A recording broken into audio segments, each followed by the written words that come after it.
Hello, everyone. Welcome to My Black is Transnational. And today we got on our special guest joining us all the way from what, Houston? Yeah, Houston, Texas. Yeah. Houston, Texas. All right. We have the artist formerly known as Dr. Oyewinde, now known as Dr. Asempa. Congratulations again on your new photos. Joining us is dermatologist, director of the Skin of Color Clinic at Baylor University, also an assistant professor in dermatology. Howard alum, Yes. right? Representing, also UIC, Yep. trained medical school, and Harvard dermatology program post training. So well traveled, well trained. But Dr. Asempa, thank you so much. I'm not gonna give you all. I want you to be able to also talk about yourself a little bit more. But thank you so much for joining My Black is Transnational. How are you today? Yeah, thank you so much for having me. It's a pleasure. It's a pleasure. So, I mean, yeah, you said most of the things, but Oh, the yeah. spoken word. I'd be remiss if I ain't put artiste, right? Not just in skin, but in flowetry. So we also have to put that out there as well. Yeah. So again, welcome. Thank you. Thank you. Thank you. Yeah, no, I mean, I'm born of Nigerian immigrants in Atlanta, Georgia. I have two younger brothers. They're twins. I missed the twin train. I wanted to be a twin, but you can't go back and undo that, right? Yeah. And so raised in Atlanta, Georgia.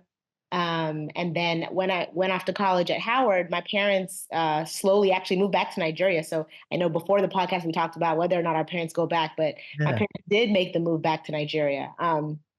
And so did college at Howard, like you said, moved to Chicago for med school and then to Boston for residency and now Houston. So I think I'm excited about this conversation. I think the main reason that I wanted to come to Houston was for the purpose of being able to more easily provide care to a more diverse population.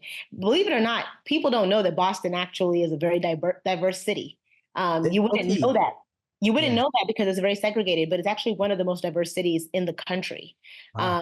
And the number of Black people in Boston is actually more than the national average. No one believes me when I say that till they look up the census, but it's just very segregated. But Houston, I felt like because of the zoning and everything, it's much less segregated. There's a lot more people. So that's why I came here to be able to provide care to patients of color and specifically Black patients, Black women. So I'm excited to have this conversation, whichever way you want to take it. Yeah, we're gonna take it back to the beginning first. Now you mentioned ATL, Yes. where it is also a hub of many African immigrants, as I've come to learn upon my acculturation process and learning more about just being an immigrant in America. But okay, so when you came up in in Atlanta, what was your upbringing like? And we're definitely going to talk about how your parents went back home, but are you the oldest?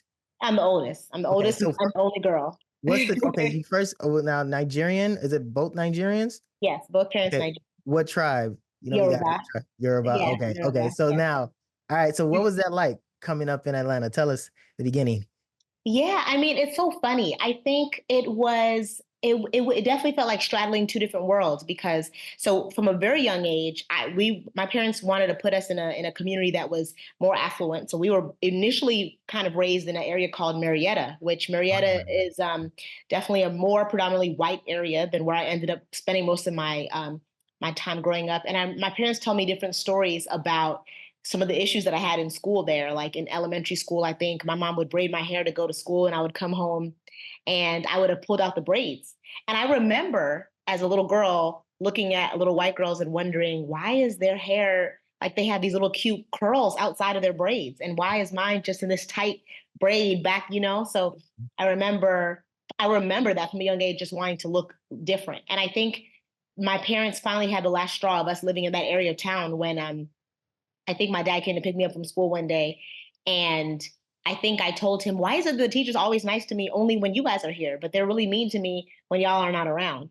Wow. So my parents took us out of Marietta and then moved us to Lithonia, which is on the other side of town, East Atlanta, which is a predominantly African American community. So I kind of spent my formative years at school surrounded by African Americans for the most part, but then at home and at church and mainly home. Even my church was like an Afro-Caribbean church and African Americans, a very diverse church, but all Black predominantly. But at home and with my family, surrounded by Nigerians, and at school, surrounded by African Americans. So constantly trying to figure out how to make sense of what I was and how to be cool. You know, people making fun of me or the way our food would smell or the way my parents would sound or different things like that. And I remember I went by Abby. My middle name is Abby Sola.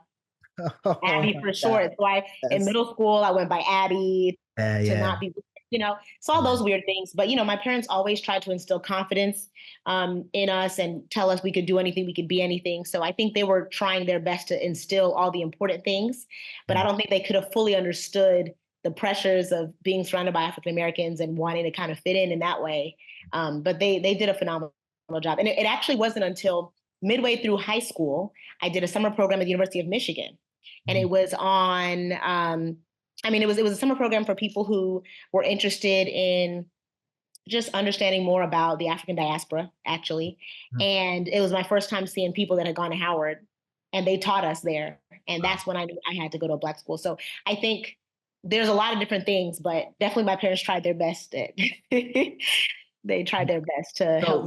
you know the interesting thing, right, that you mentioned is, and I always talk about this on this show. I know that the listeners get tired about just the fact that we live parallel lives, right? Because when you mentioned the idea of being made fun of because of the way the food and like just the hair, the way having those bantu knots, right, or whatever the case may be, and then having to adjust to that. Because the question I was gonna ask was like, when did you realize that you were different? Like you were different from the typical African American. And I think you've kind of explained that in terms of just your geographic location, moving from Marietta to Lithonia. And then also just when did you realize that you were different than the African Americans compared to the white people?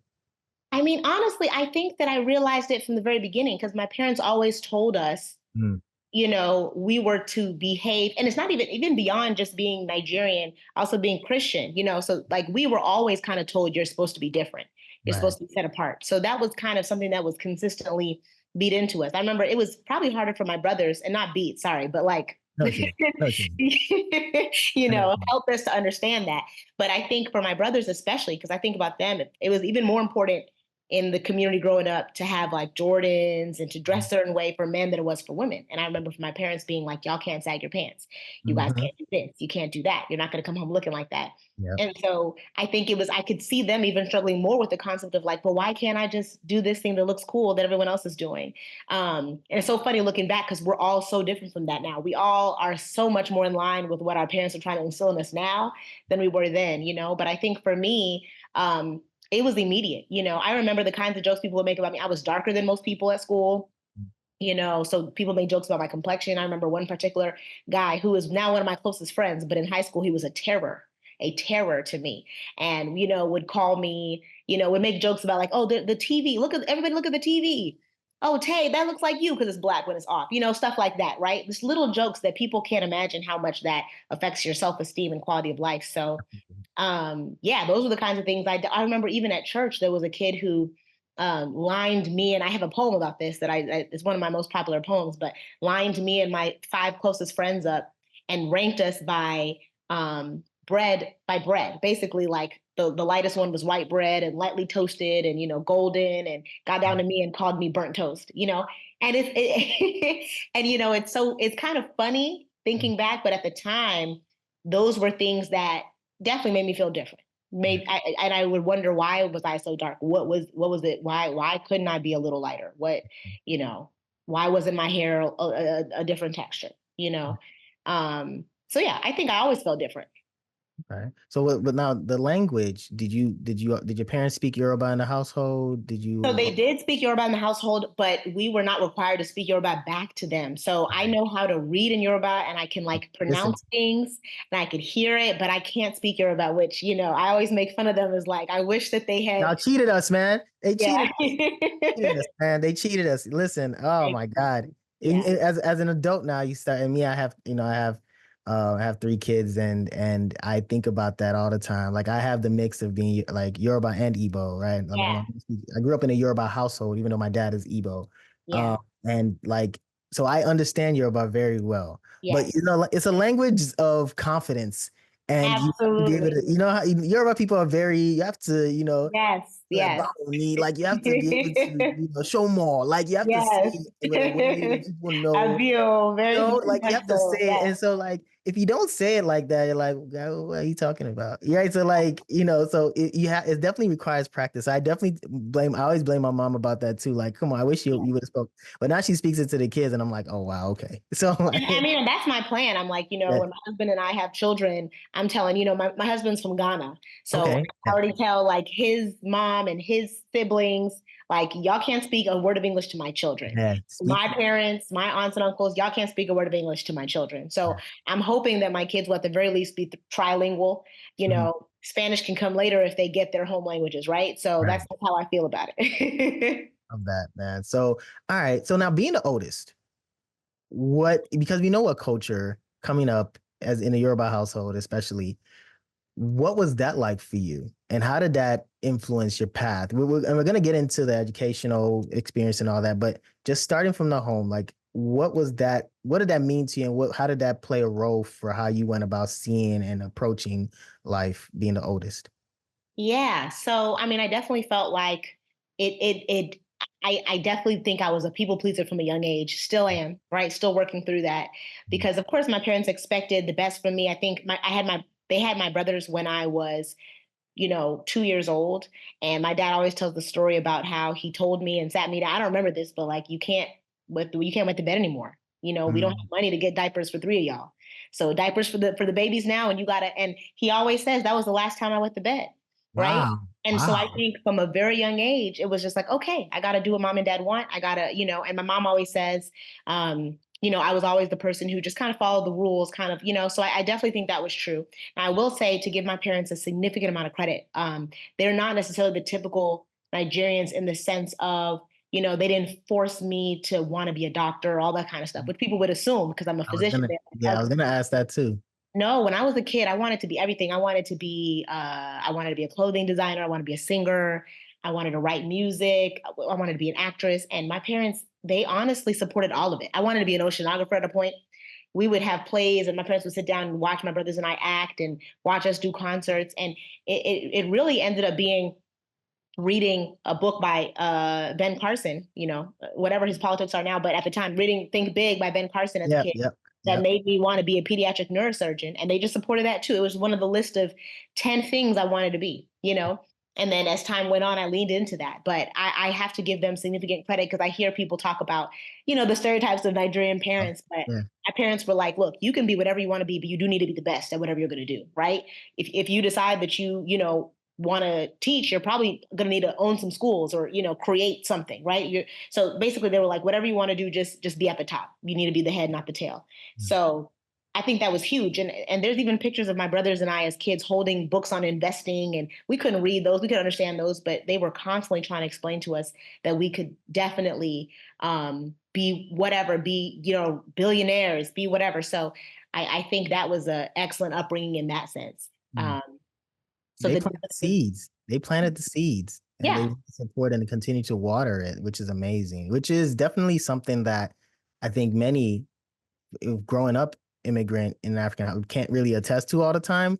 Right. Doesn't necessarily mean their parents didn't mean well, but just the approach, right, is definitely a little bit more is unique compared to others.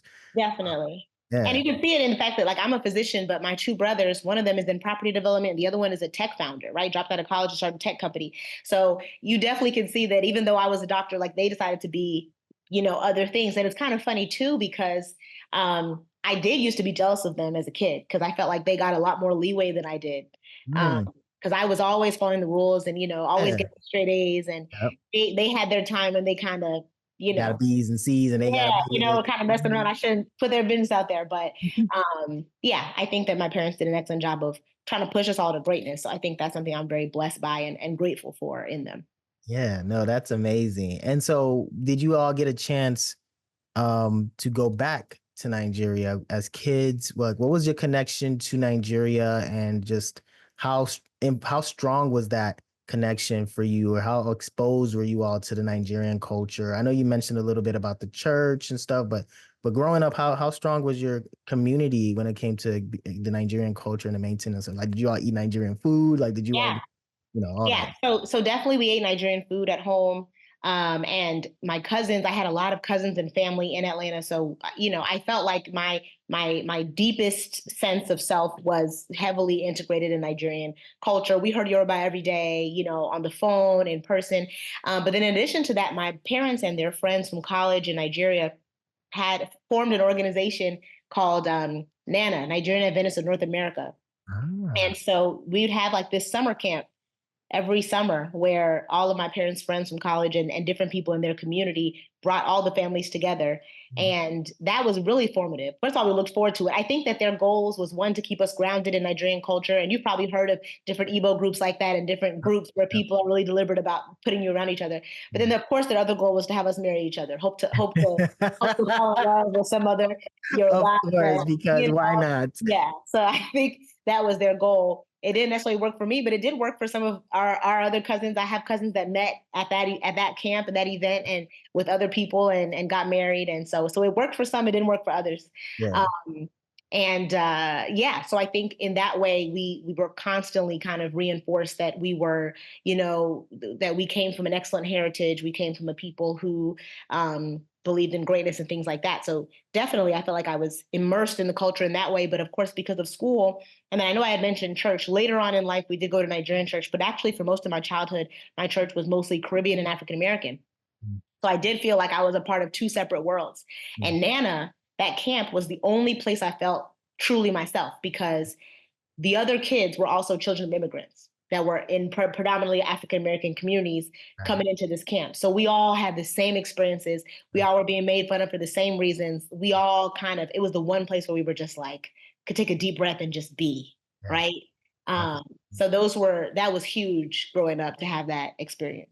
Yeah, that being able to relate and even in some cases commiserate, right? Or sometimes we jokingly say trauma bond, but like the one of the things that you described about what your parents created is a very key component of being transnational that I really pay attention to, and with those things with like what you described, you said N A Nana. Yeah, Nana. Yeah, Nana. Yeah, that is what we call hometown associations, right? In the literature, that those are things that allow us to be able to create spaces and communities that allow us to retain our cultural practices, whether it's through, events, festivals, just congregating and doing activities, but allowing us to be able to, like you mentioned, stay grounded in the culture, but also then pass that on to the next generation. And then in the same, as a byproduct, it like creates a space for younger kids who of African immigrants to bond and be able to relate and share experiences and be able to kind of feel authentically themselves, right? So that's really cool that like your parents did that, because that's a big thing as far as being able to kind of develop community, even though the other agenda also was there as well, which is very typical of parents. But all right, so like then you're coming up, you're in the community, and you're in school, and you've decided you want to go to Howard because of your exposure to your program at the University of Michigan. But then what was that like, being in Howard? Because Howard, I never went there, but just for all my friends who've gone there, graduated, it's a very interesting space as far as being Black, right? Yeah. That intraracial dynamic is very, like, it can be eye-opening for lots of us. So what was that like Right. for you, I mean, jumping to Howard? first of all, I'll say this. I only applied to one school, and that was Howard, right? Once I left Wow. the University of Michigan, I was like, I'm going here. And of Mm, course, I was valedictorian of my high school. mhm. And at the time, valedictorians in our county Mm. could, if we got into an IB, we would have gotten a full ride scholarship to go. So Oh, my parents were like, go to yeah, that. Harvard, Yeah. Columbia. Yeah. They're like, you gotta Princeton. go, right? Mhm. And Yeah. so I actually had to go behind my dad's back, apply to Howard early and accept, like, do the early admission and like commit, Mhm. and then told him that I only applied to Howard. And he was at first really upset. But then Course. I convinced them to come with me to Accepted Students Day. And then they kind of fell in love with the school too. So Howard is one of those decisions in my life where I have zero regrets, would never go back and do another. Like, there's nothing else Mm. for me, right? I knew that from the beginning, fell in love with the place. I think Howard has a whole lot of issues, but in the things that it instilled in me, someone who kind of had some of those wounds, feeling made fun of, feeling that rift between the African American community from high school, I feel like Howard was a place to heal all of that, right? Mhm. Because it was the place where it's so funny. People are always like, you need to understand the real world. You need to be surrounded by different kinds of people. Howard was a place that taught me the true breadth of diversity within Blackness, that taught Mhm. me the true breadth of diversity between amongst the African diaspora, what that actually looks like. Because you have Black skater people, you have Black goth people, you got Black people from Cali, you got Black people from Texas, you have Nigerians, you have ASA Nigerians, you have East Africans, you got South Africans, right? You have Jack and Jill African Americans who got money, right? You got people from the hood. You have Atlanta. You like it's just and all of that being in one place and coming together and being able to create something together and do life together. And it's so crazy looking back because I think we took it for granted as kids how amazing undergrad is. You don't really have any real responsibilities. You're stressed out about stupid stuff like boys and your little scholarship or whatever. But on the large, you don't have problems. You're just going through life, right? And so I thought that was a phenomenal experience. It's where I listened to some phenomenal lecturers like Dr. Carr and these people who taught us about the reasons that I got discriminated against in a particular way in high school, right? There was healing from understanding this is why Africans and African Americans have been taught to hate each other. This is why Africans will tell you that African Americans are lazy and this and that. And this is why African Americans will say, that, you swung on a tree today. Like all of those things we talked about in a formal class. So I Mhm. thought that was so important to reading, just the works of Maya Angelou and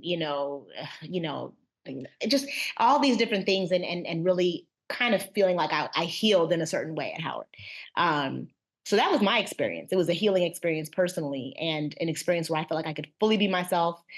We were taught at Howard, like how to introduce ourselves to strangers, right? With confidence, how to, there's a Howard introduction, a specific way you introduce yourself, a specific way you speak. I got into politics at Howard, both in school and in the country. I was fortunate enough to be in college when Obama got elected. So it was just a very like Black time. And I don't know, it was just a great time.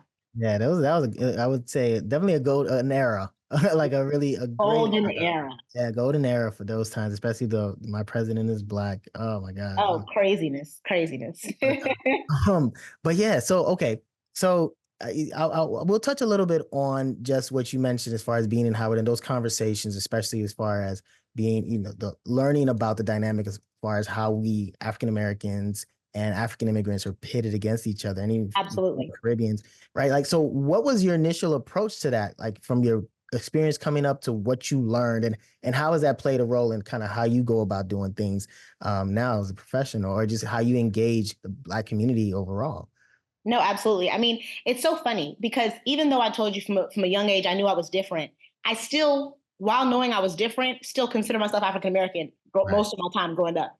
right. I think being at Howard is when I understand all the nuances of Blackness and being like, it's okay to understand that you're Black, but you're not actually African American because this is supposed to denote the experience of a specific group of people that that chattel slavery in the Americas is a part of their legacy and how that affects them, right? And so I remember I have a friend, her name is Ayana. If she listens to this, hey Ayana, but Oh, I know Ayana.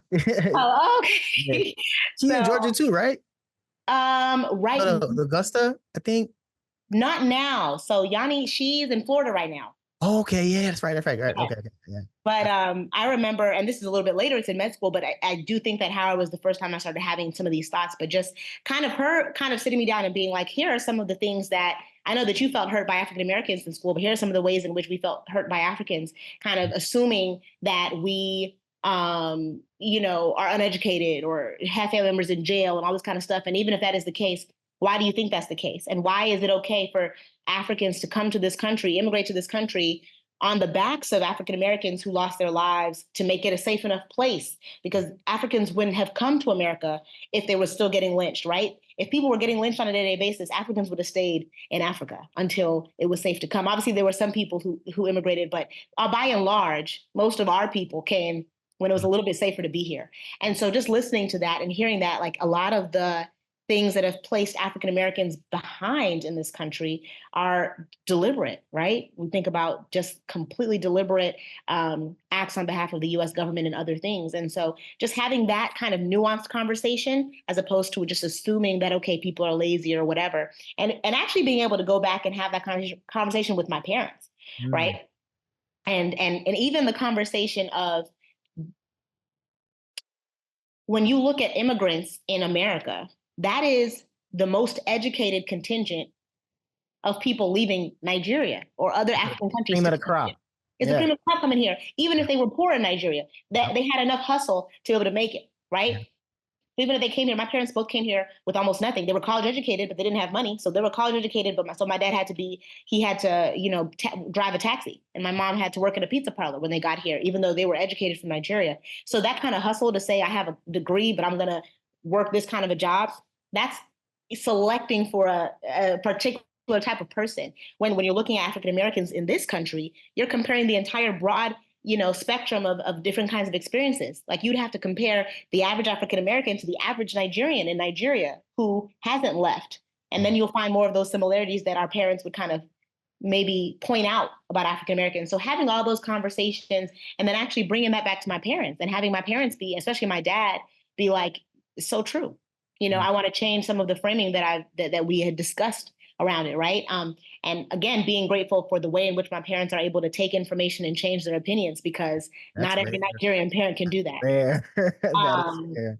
So we had all those conversations after my experiences, and not just my parents, even my aunts and uncles, like literally being like, y'all, this is kind of messed up for you to look down on these people when this is the situation, and really being impressed with their ability to kind of take that in and make changes in their behavior or in their opinions based on that. So yeah. You know what's really cool about that is also that was a major part of my learning and understanding of the African American culture.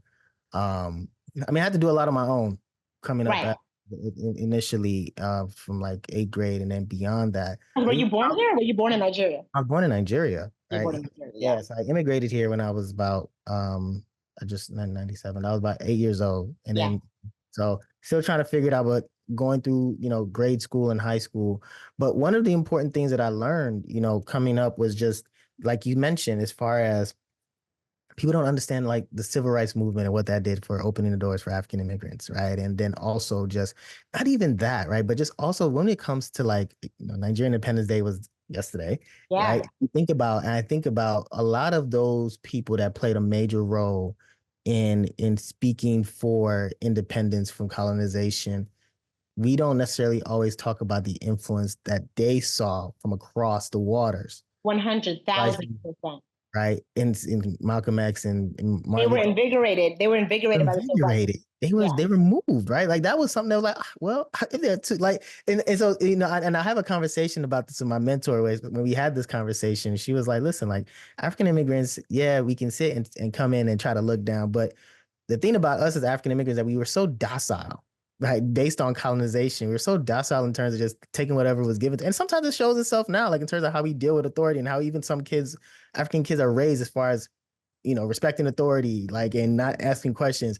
But African Americans, right, have shown us you need to open your mouth, like open your mouth and say something, because you know that's not right. You're gonna say that's not right. Don't sit and just try to, you know, absorb and take everything in and just kind of withhold it. You know, and so that was just not even talking from an historical context, but just taking it in terms of observation and tendencies, right? And how that kind of filters in. So I learned very at an early stage, like, okay, we can't, like, you have to be able to, there's a history here that you all are not necessarily paying attention to, and you all are taking into what you have to read to achieve. Like that's ultimately what it was. Like you have to go and really read and understand. And so because I had a great love for history. So I had to go pursue that. Right. And so that's when I was like, oh my God. Right. It wasn't until, like, to me personally, it wasn't until George Floyd, like maybe a couple years ago, that like my parents called me and was like, did you know that? Yes. African Americans during that time, they said, did you know that three out of five, they said 3/5 of those people, they weren't even considered human beings. Can you imagine that? Yeah, man, I've been trying to tell y'all that. I've been trying to tell you that, big dog. Like, what are you talking about, right? Like, so But yeah, so it's really cool that you learned that. And yeah, shout out to Ayana, because I think she also went to HBCU, if I recall. Yeah. She Mhm. went to Hampton, God bless her, but Yeah. So yeah, because I know I definitely, we follow each other on social media. I know that she's very also immersed in a lot of the African cultures. I know she has a lot of friends who are, tied to Africa. So yeah, people like that who allow her to be able to have those conversations are I very mean, we were important. supposed to be studying medicine, and late into the night we'd be having debates going Yeah, back and forth, right? But like iron sharpens iron, she definitely exactly. kind of helped me to learn some stuff. I had to like, okay, let me humbly sit back and go read some more. Because even Hmm. though I had already left Howard, I already thought I knew all the things. And she's like, Yeah. no, no, fam, have you thought about this? Right. So I think that she's one of those friends who helps you to think and helps you to be smarter just by understanding context. Context is key. So we talk a lot about like, let's stop complaining about what happened in the past. Let's move forward. Yeah. Yes, and right? Because again, context is important. In almost every other scenario, we understand the importance of recognizing what happened to bring us to this place. When we talk about psychology and people who have PTSD or people who have been abused or people who have been physically and emotionally abused by a partner, we understand the concept of they have to kind of be validated before they can move forward from that pain and abuse. But when it comes to African Americans, it's kind of like, man, African Americans need to just get over it. Okay, slavery was a long time ago. This is a new country. You've got a black president, all this kind of stuff. You have all the opportunities to move forward. But it's like, I always tell people my unfair advantage in life is my parents Yep. and their worldview. It's an unfair advantage. Yep. Someone told me from a baby I could do whatever. And in fact, if I'm not being the best, Then I'm you're already behind. failing. Yeah, If I'm getting 100%, you're not failing. where are the 2% that you left, right? As in, So if that's what I'm being told as a kid, that means I understand that I can literally do whatever. If, yeah. if if you are raised in a household where because they were raised in a household where they were raised in a household where Mhm. no one told them they could be anything, how Mhm. can you now expect them to just shed all of their generations of trauma and just succeed? And yes, of course it happens. We got Oprah, we got da da da. We have the examples of the exception. But Yeah. by and large, the reason why some of us tend to exceed more than African Americans is because we had that unfair advantage of parents who believed in us. For better or for worse, they might have believed in us for stuff we didn't want to do, Right. but it's still, so I think that understanding is so important, The right? rules And are different, sis. The rules are different, right? Like the rules for us were completely different than the rules for them, right? So, like for me, my wife is African American, and that's a conversation that like we had. Whereas I came from a mindset where, again, Nigerian, Ghanaian, whatever, like we don't carry last. yeah, Like that is period. not a thing. Period. Right? Like we don't Right. carry last. It's a mantra. So that one have two heads. That one got, hey, you gonna got beat. Exactly. They So have two what is the heads for your one difference? head. Yeah. What do you mean? So are you, Yeah, is you not the same? Do you know, like, so we've always been told, we've always been bred to kind of have that mindset that go get it. Right. And so, and I used to tell my wife, like, man, like, yeah, like, okay, y'all, I understand everything, but like, y'all have an opportunity in front of you. Like, oh, and she's like, yo, you have to understand that, like, we came from a system where we've been told all our lives that you can't. And right, if you do, this is what's going to happen to you. right, Like these are the consequences if you try to go beyond the boundaries that these structures have set for people that look like you. Dumb right, people, those Africans, they're different. They right, speak well, right? Like they right, they they have a different name. So right. they're not y'all. We can tell. And so we had to kind of talk through that, and I understood very well. Like Yeah, this is the plight that the rules were different. So you right, can't. We weren't playing the same games, and that was intentional, right. right? And so and I mention this sometimes where you have those when you have African immigrants that are going to Howard, or you have the ones that how they'll put it on the news, oh, 12-year-old is accepted to 8 Ivy League Yeah, schools. yeah, yeah, Like, yeah. hold on. Like, and this person happens to be African. It's like, yeah, yeah, yeah. But I'm like, what you don't understand the undertone. Like you're trying to, they're African Americans too that are Right. doing this type of thing that don't get the same type of reverence. Oh, And you absolutely. know what I mean? Like, so Absolutely. so those are the things as you just mentioned that like are very key in terms of sparking and in instigating this division that we're working so hard, at least for me personally, that this is why I have this platform. This is why we try to have these conversations, understanding that there is a bridge that we can create to bridge the gap, create reconciliation, but also start thinking about connecting people back home and vice versa, right? So I Right, try to tell people that it's not just about using our Brits to bring them back to Africa because they all have to come. Not everybody has to come to Africa, but also being able to have understanding that you have the opportunity, if you want to be able to go back and forth. You can take advantage of going back to your roots if you want to. But I always tell my African American friends, like you don't have to necessarily find the exact place where you're, because who knows, but find a place if you want and let that be your home, whether Right. it's Nigeria, whether it's Ghana, just like we decide where we want to Right. go resettle. You all have the right, more so even And than, go ahead. and even beyond that, when I think about Nigeria, because man, Independence Day is bittersweet for me Mm, with Nigeria because I'm I'm always feeling weird saying stuff like this because obviously I wasn't raised in Nigeria. Now I go to Nigeria probably annually at least now, okay, right? okay. I go back once a year. I think I didn't even answer that question you asked me when we Yeah, started back. We I was did, gonna ask again. yeah, we did start going back probably when I was, I think probably I was 12 the first time I went back. Um, but I think I see Nigeria seems to be worse in some ways now than when I was 12. Yeah, Infrastructure, the hope of people, you have people who, just even the way in which Nigerians speak about Nigeria, just kind of like yeah, this godforsaken place. It's just like, man, it's kind of sad, and not kind of sad, it's really sad. And I think there's a lot that we have to learn from even Americans in terms of how to reinvigorate a movement, how yeah, to be able to how to keep a movement going, yeah. how to protest, right? I know that we saw NSARS and we saw, I think they tried to do round two. It didn't quite hit. Mhm. And so I think it's actually learning across the divide. It's both ways, right? Yeah, I feel like there's yeah, education that needs to happen on both ways, absolutely. and understanding that needs to happen in both directions. So yeah. I'm a huge proponent, and I'll end with this before we move on to the next topic. Is that I do believe that in order for us to become and be able to fight institutions, we have to become an institution ourselves, and that is a product of that cross learning and learning skills from each other, like being able to sit, come together, and learn the different ways to approach things. That is beating the system by becoming one, developing systems. Um, but so why dermatology?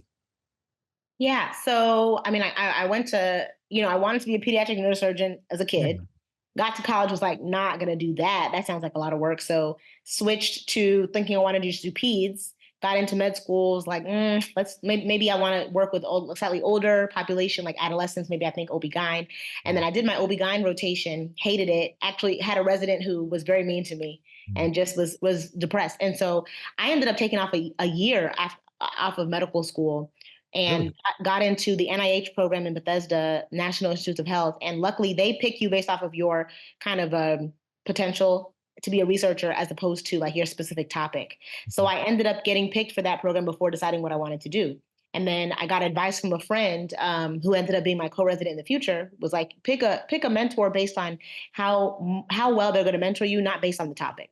So Mm. I ended up working in this lab of a guy, Dr. Thomas Darling, and he's a dermatologist, and his co-investigator was a pulmonologist. So it was during that year of seeing the research side of dermatology and going up to Baltimore, shadowing at Johns Hopkins, seeing that aspect of dermatology that I understood that, because before that, honestly, I thought that derm was all skincare and, Right. frilly stuff, not really helping anyone, no real medicine, no real science, which is all false, right? Dermatology is a really important and serious field. There are conditions within dermatology that are life threatening. There are conditions within dermatology that, are much more likely than heart disease to cause someone to have depression and suicidality, right? Like it's a serious field with serious disease, and it wasn't until that year that I understood that. And furthermore, it wasn't until that year that I understood the discrepancies between what we were being taught about skin and what was being left out about darker skin, about Mm. curlier hair, um, culturally, right? About people that wear hijab, all these kinds of things that weren't really in our formal education. And so it was really during that time that I was like, oh, okay, I want to be able to make a difference in that way. And I cold emailed some people from a Facebook group. Dr. Janetta Koye, she's now chair of dermatology at Howard. Crystal Agu, she's at Hopkins in charge of the ethnic skin program. And these people that I was super scared to reach out to because they were famous and like big, then are now like I could consider them my derm aunties at this point. Mm. We're very close, and they really changed how I saw the field and changed how I saw what I could accomplish within the field. And yeah, that's why I ended up picking it. And it wasn't until I went through residency and started practicing that I found my passion in hair loss, because I think that's a huge area where we need a lot more research, particularly for Black women. Mhm. And its connection to fibrosing disorders, diabetes. Some of the types of hair loss can be connected to all kinds of fibroids, all kinds of internal diseases that people aren't doing enough research on. And so I'm really excited to be a part of the group of people that are doing that research, particularly for Black women. Yeah. So like even, when you think about the skin, and like I said, just even for uh things like eczema, right? Like just my son, has eye like we and I wonder, I don't know if this is something you ever explored, but I wonder if there's something as far as for people of like from the African continent or just black people in general, but in the diaspora, but there is a propensity in and again, this isn't necessarily informed through like deep literature research on my end, but I feel like there's a propensity for us to have a more prevalence or more incidence rates of like having eczema and Definitely. connected to Definitely. that, right? Definitely. Yeah. 100%.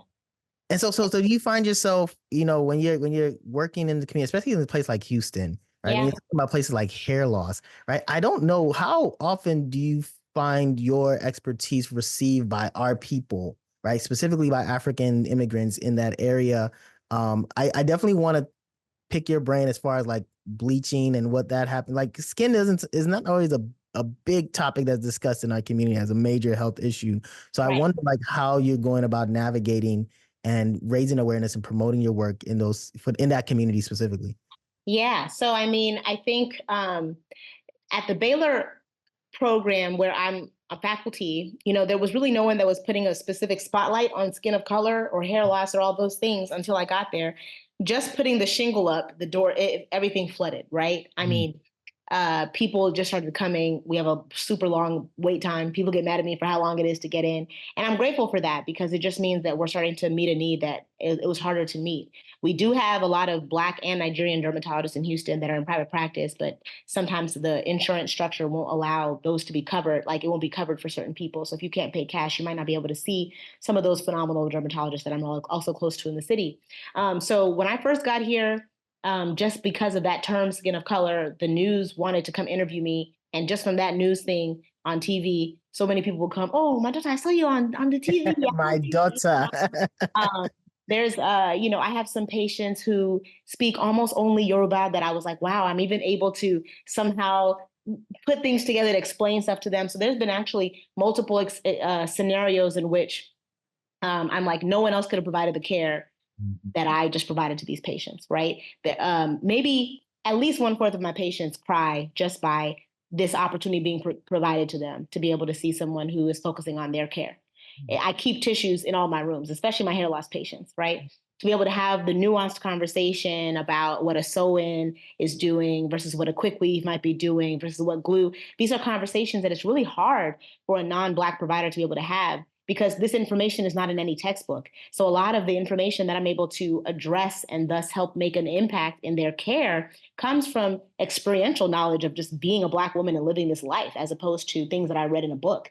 That I'm hoping to be able to create literature that will let the next generation of doctors, no matter what their race, be able to provide that care, but it doesn't exist in that way right now for most people. And then when it comes to eczema, skin bleaching, all that kind of stuff. Absolutely. I mean, actually, before I got into medical school, I did a mission trip in Nigeria where we had a lot of women in Nigeria who had kidney failure because of bleaching, and they didn't realize, right? Because there's a lot of mercury in a lot of the bleaches that are available over the counter in Nigeria that women are using full body long term. And men, but definitely women more primarily. And these bleaching creams have steroids in them. They have mercury in them, and that mercury is nephrotoxic, meaning that it harms the kidneys. So you could like I remember as a medical student being shocked that just because of something someone puts on their skin, they could have kidney failure, right? Like and that's something you almost never see in America. You see it in Nigeria, you see it in China, and in cultures that bleach more. And so I did publish some work on that on bleaching and in different communities across the world with different dermatologists in different parts of the world. We had dermatologists in South Africa, one in Spain, some in America that put together that project just talking about it's called the dark side of skin lightening.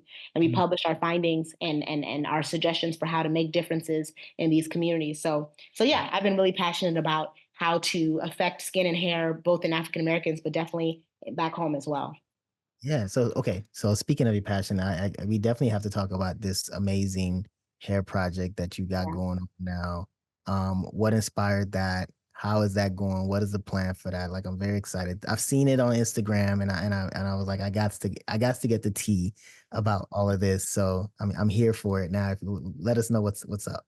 Yeah, no. So, I mean, the Amazing Hair Project, it came out of um, really just my idea. I love talking to people. As you said earlier, I'm a poet. I love being able to communicate people's stories to other people, to be able to tell a story as though it was my own. And so I always love having conversations with people that I've never met about things that connect us. And so I just started having communication story, like talking to strangers in the street about their experiences with their hair. And, you know, I haven't put all the stories out there yet, but just having some really powerful, hearing some really powerful experiences that connect us that we all have.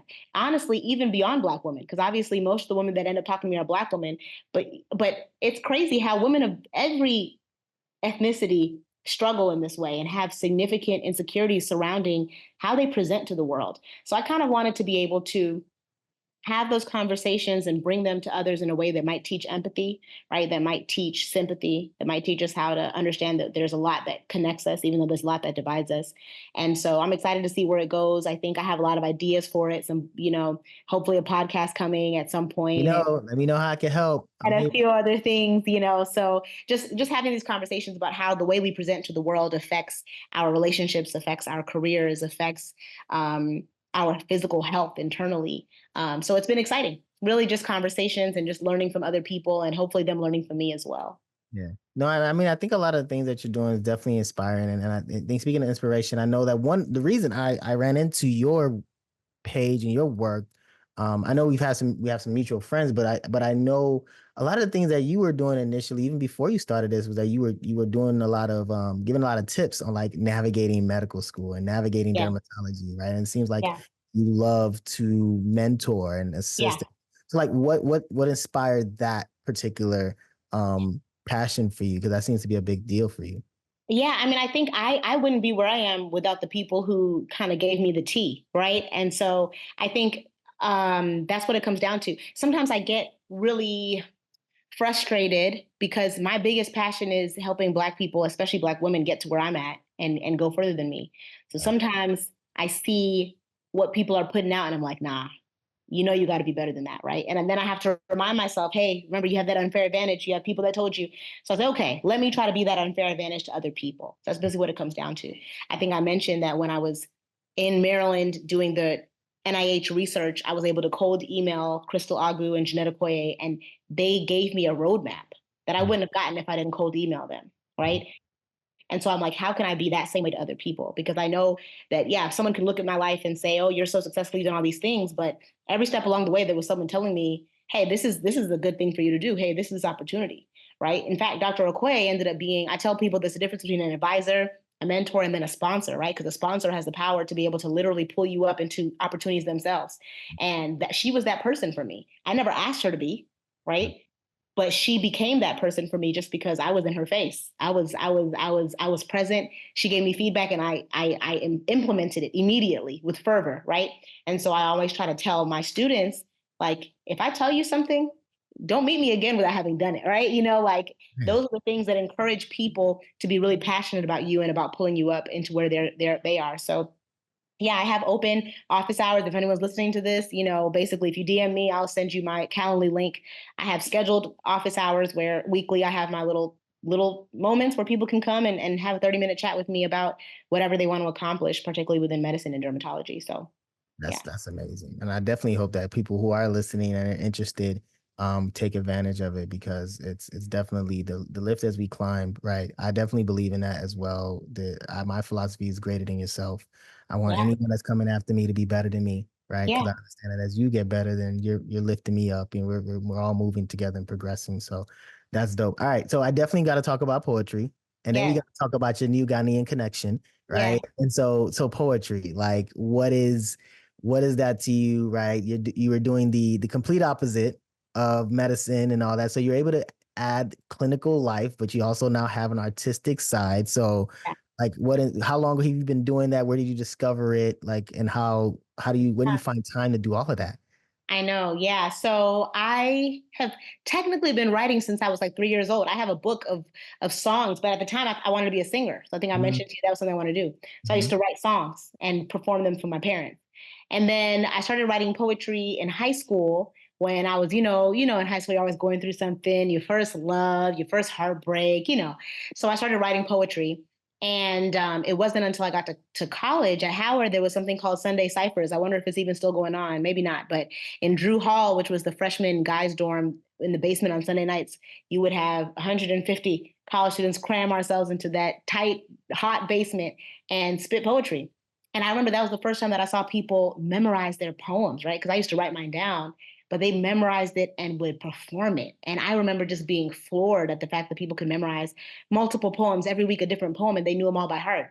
And so that's when I started saying, okay, I got to memorize all my poems. So from there, started memorizing them, performing in DC. DC is such an amazing city, man. It's crazy. I love DC and the poetry scene there, the artistic scene, Baltimore, some of the best poets in the world are in Baltimore coming down to DC to grace us. So there was an open mic every night of the week. It didn't matter what night of the week it was. There was something going on somewhere where you can go spit poetry in DC. And so I got really challenged in my practice there and kind of, yeah, surrounded myself with people who were really big into spoken word and poetry there, performance poetry. I did my first featured show in DC at Pure Poetry.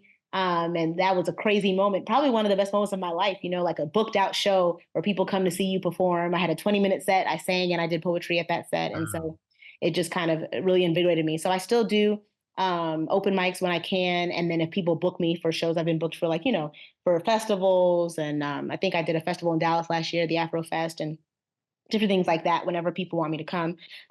Weddings, all kinds of stuff I do performances for. Now, in terms of having time to do it, I don't. So it's tough. I'm not like I think about some of the people that started off performing when I was in college and how much ahead they are in their career. They've published books. They're traveling the world, and I definitely think that my poetry has taken a little bit of a hit because of my career choice. But I do at some point plan on finding a balance between being a career poet and a physician because it's a huge passion of mine, and I love being able to performing. There's nothing like it, like that moment. I mean, you're always nervous, but that after the poem is done and looking at how people how impacted by it, is amazing. I had 18 interviews for dermatology when I was applying, and in 16 out of 18, people asked me to perform a poem in the interview.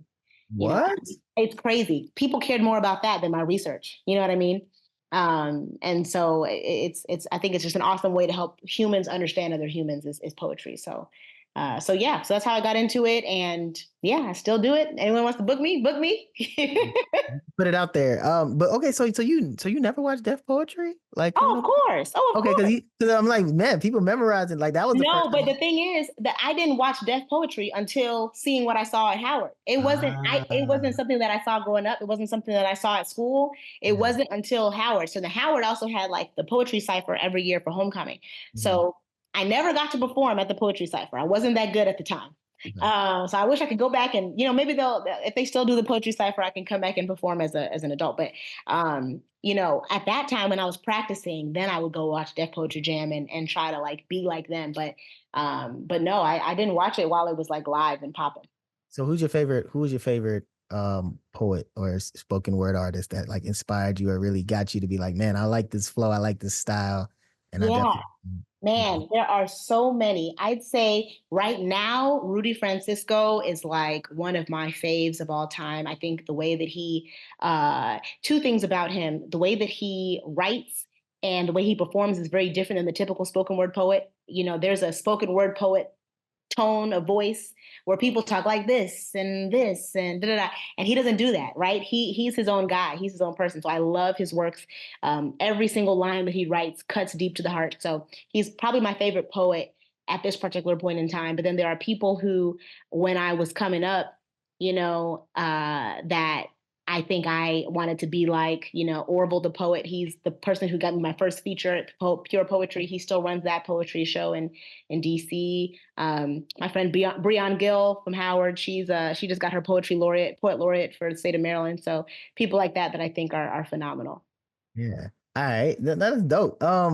Okay. So two more things. All right. So the first thing, like I said, talking about your new Ghanaian connection, right? Now Yeah. you recently were married and said your husband is Ghanaian. So what is that like now? I mean, as you all are putting your future together, planning your lives together, and you have this cross culture. I mean, Ghana and Nigeria, I'm sure Jollof Wars, that's cute in the house, right? Yeah. Right. But like, how are you all managing that? I'm sure it's interesting, right? Yeah, I mean, to be honest, I think it's funny getting married in your 30s versus getting married in your 20s. The way that your parents feel about stuff is very different. Because when I was a kid, my parents were like, you need to marry a Yoruba Yoruba man. Seventh-day Adventist. Like, it has to be exact. And my husband is neither Yoruba nor Seventh-day Adventist, right? And they are thrilled, thrilled, thrilled. Absolutely love him. And yeah, so honestly, it hasn't been too much of an issue. I think with the wedding planning and everything, we were super deliberate. We wanted all the cultures to be represented. And so I think that we did a really good job of that. We did the trad was more Yoruba style, but we had, the Eva, which is his tribe, the Ghanaian MC and the Yoruba MC, and we had both of that going on. And then at the white wedding or the American wedding for the reception, I changed into Kente, and we came out with like the umbrella and the full, Ghanaian drums and everything. So I think we did a good job of trying to bring both cultures together. So far our families have meshed extremely well. Because I think, like you said, there's a lot different about the culture, but there's a lot similar too. So and we're both from Christian homes. So they've really meshed great. So I think the things we'll have to figure out is, helping to our kids to understand their duality of their culture. And really it's like it's going to be a triculture. They're going to be American. They're going to be Ghanaian. They're going to be Nigerian, and trying to understand what that all means for them. And so, yeah, I'm looking forward to the journey. But so far, it's been cool. We did have jollof wars at the wedding. I won't say who won because I was, there was some scamming going on. But, so there was. Oh man, have you been to Ghana? Have you been to Ghana yet? Yeah. So we actually did our introduction, which for Okay. anyone listening, that's like the first day of the Nigerian wedding ceremony when the families meet. We did that in Nigeria.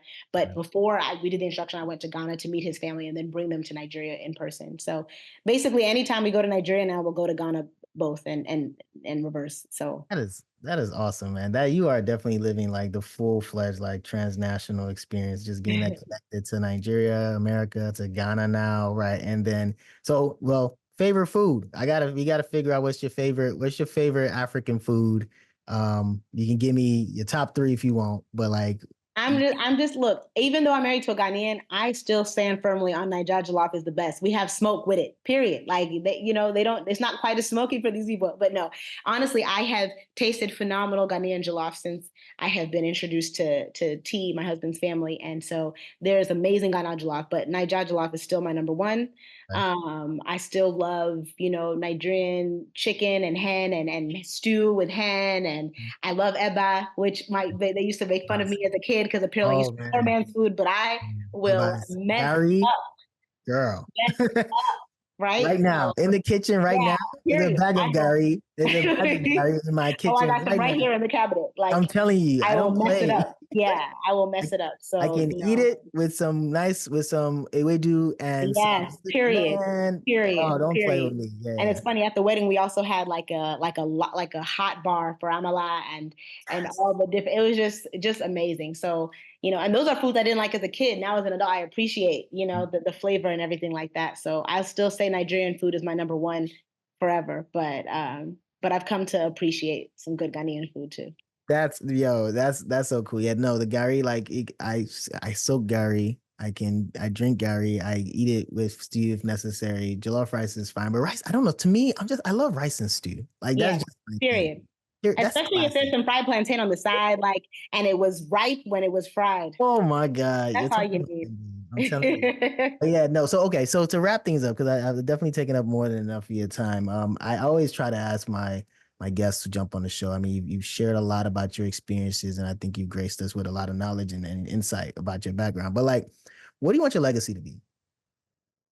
Man, that's a good question. I think maybe it's fourfold. I mean, I think something that's really important to me and something that my husband and I are working on right now is the idea of financial freedom Mm, and being able to be financially free, but then also being able to at some point teach that ability to be financially free to my kids and to other people in the community. Because I think when I think about what will help Nigeria and what will help African Americans, when we're financially free, everything changes, right? mhm, Like when I think about what would help the average Black person in this world, it's financial freedom. Because then you don't really have to wait for other people or for white people or whatever, for anyone to tell you what to do or what they need you to do, right? If you have the money, you have a certain sense of power and a certain amount of power in this world. And so I mm. think that's really important. So I want to be able to build that and be able to teach that, be able to empower other people to have that. So that's something that's really important to me. Um, I mentioned this phrase before, but teaching empathy. That's the whole point of the, Amazing Hair Project. But just in general with my poetry, I want someone to be able to say, like, I learned how to understand how other people feel through Tewa, through, her poetry, through what she taught. Mhm. And then, yeah, a legacy of having a phenomenal marriage and a phenomenal family life, right? Where I'm having I want people to remember me for that, like just seeing how I interact with my husband and how my kids are happy and healthy. Yeah, those are the three most important things. But of course, what I'm doing right now, empowering Black women to love their hair, to be able to have healthy hair, to be able to identify hair loss early and stop it in its tracks. That's also probably important. So I know that's like a lot of things, but those are the things that are most important. I think if I was to put like a number one, it would probably be just having a phenomenal marriage that defies the odds. I think a lot of times people say, people are either married long or they're married, or they have a happy marriage or a long marriage, but I want to have both. I want to have, something that lasts forever, but also where we're enamored by the situation the entire time, and that produces kids that don't have to heal from childhood traumas we created, right? So that's the primary goal, and the other things come after that. So That's amazing. And I think that's a great way for us to just kind of bring this to an end. Man, Taylor, thank you so much for jumping on the show and of rapping with me course. about your experience. This was awesome. And for anyone who is interested in connecting with you, jumping on that Calendly, like how can they reach you? How can we reach you? Yeah. So probably the easiest way is through Instagram, which is just my first name, Oyetewa. Send me a DM and I will shoot you my Calendly link if you want to chat, particularly for medical students that are interested in dermatology, but DM or Instagram. I'm also on TikTok by the same name. So yeah, those are the best ways to reach out to me. All right. All right. Well, sis, thank you so much again. And there's any way that we can support and continue to help you, your brand, your work, what you're doing with your center, what you're doing with your amazing hair project. If you decide you ever want to turn it into a podcast, please holler at me. Whatever I could do to help support and make your work continue to shine. And we definitely gonna find a way to book you for a poetry session. So don't even worry about that either. But yeah, no, thanks so much for coming on the show, man. We definitely wishing you all the best in all you're doing. Thank you so much. Thank you. Thank you.